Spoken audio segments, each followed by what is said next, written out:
Andhra Pradesh, you have a scenario where equitable justice is denied, where democracy stands limping. That is the plight.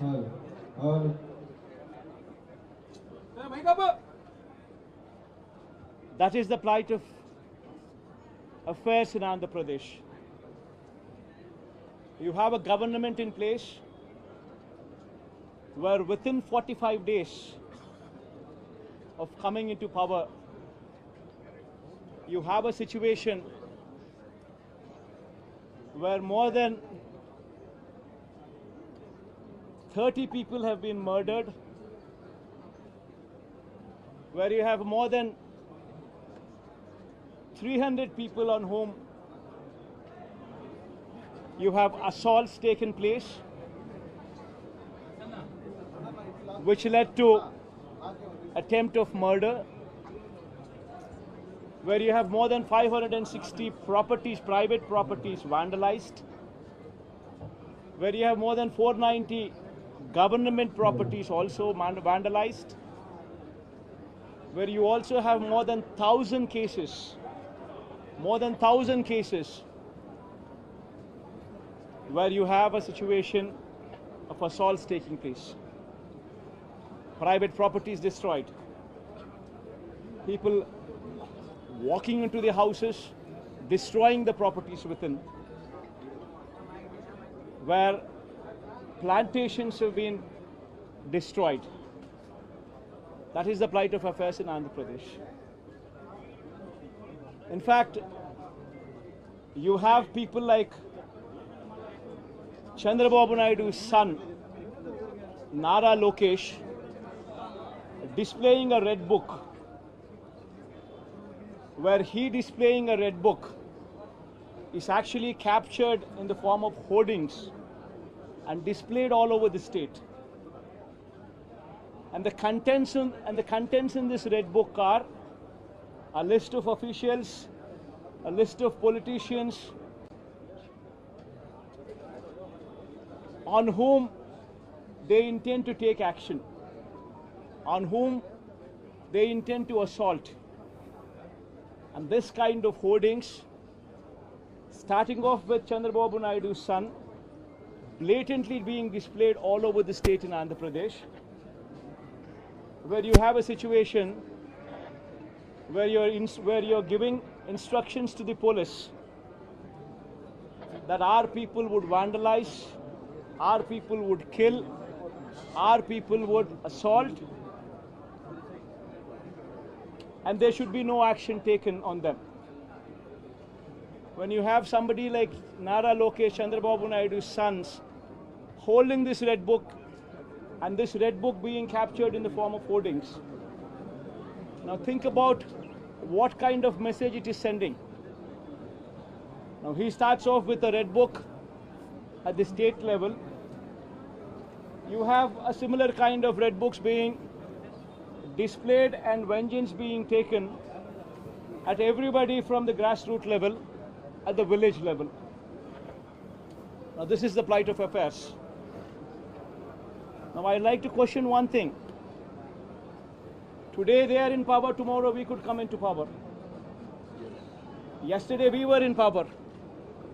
But when we were in power, we have never propagated such kind of behavior. We have never encouraged people to take vengeance like this. We have never encouraged assaults. We have never encouraged private property being vandalized. We have never encouraged government property to be vandalized. We have never encouraged killings. But today the situation is different. Now if we don't question this, being part of democracy, then can you imagine the plight of democracy going forward if this were to be encouraged?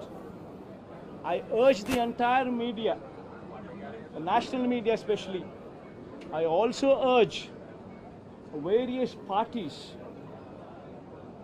who actually constitute democracy to have a look at these photographs what are displayed. to have a look at the video clippings which are being displayed. Have a look at them. And then ask yourself, is this what we want from democracy? You have various photographs night, people are being hacked to death.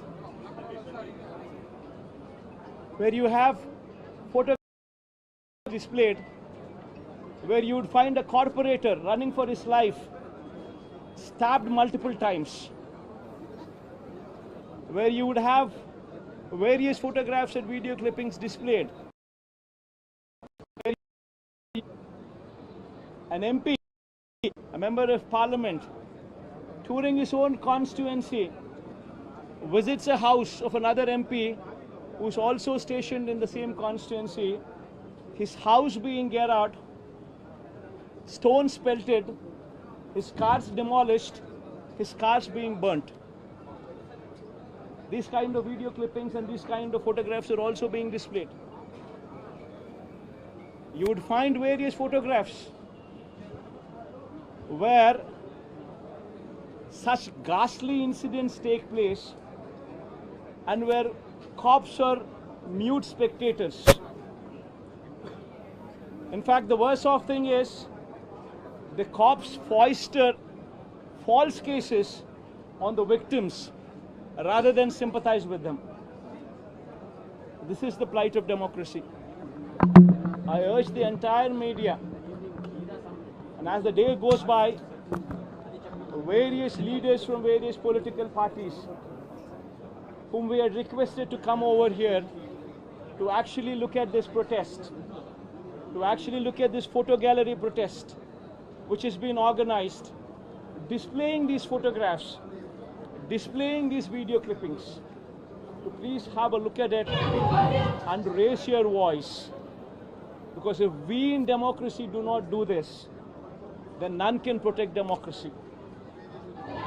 We would have to question the plight of democracy. If this were to be encouraged, what would be the plight of democracy going further? I request all of you to have a look at it. Question yourself, introspect yourself, and please take it up as an issue to question whether these kind of acts are to be permitted in a democracy or not. This is my humble request. I request all of you to have a look at it. Question yourself, introspect yourself, and please take it up as an issue to question whether these kind of acts are to be permitted in a democracy or not. This is my humble request to the entire national media, to the entire parties who actually form democracy in the parliament. Please raise their voice against such kind of ghastly incidents which took place in the state of Andhra Pradesh. Thank you. Mr. Reddy, now legally saying that the white paper will be released for the legal scam, bank scam and lab scam as well, and you are using your party. One second, Ma, please don't divert these topics. These are various acts, heinous acts. Please go have a look at this photograph. I mean, if you consider yourself to be in that situation, please make yourself party to it. Would you like somebody just come onto your house, come over to your house, destroy your house property, come onto you, kill you? Would you like it? Please have a look at those photographs before you can even comment anything on deviating this topic into something else. Today, please be saviors of democracy. Have a look at these photographs. Have a look at these video clippings before you can divert this topic into something else. I urge you, please have a look at them before you can speak of anything else. Mr. Reddy, there has been a... I think you please have a look at them.